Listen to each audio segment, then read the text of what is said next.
Go. Oh, Pinoy ako. Ang dami kong bigas. Dahil may sale dito sa low price. Sige na. Ayan guys. Makikita yung ano ng ano natin. 12. Aka na. 12 8 kilo. Kinuha ko. Ba't? Paano mo nabuksan? Oh, iniwan mong bukas.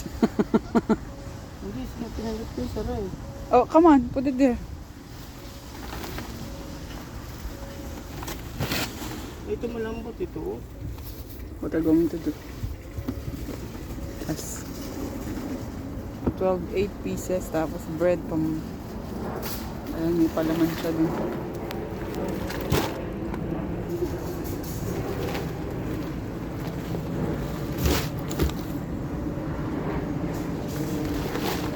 Bigas. Pag isang taon na yata ito. More than yata. Hindi naman ako masyado nagkakakain ng bigas. Ikaw lang man nagkakakain. Ano rin, no? Pangatlong araw na namin hinahunting tong bigas na to. Parehas na. Nakakita na naman siya ng kapareho ng sasakyan namin. Parehong-pareho daw ng sasakyan namin, kakambal. Ang pangalan ng sasakyan natin, si BL.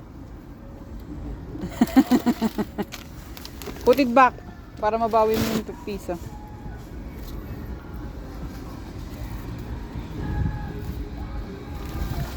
Wow, rakrakan. Pilipino talaga. O ba't dyan mo ilalagay? Anong gagawin mo dyan?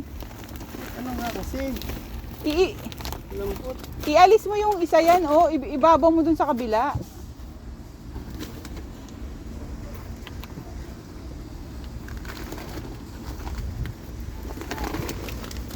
Hindi ka mabalik.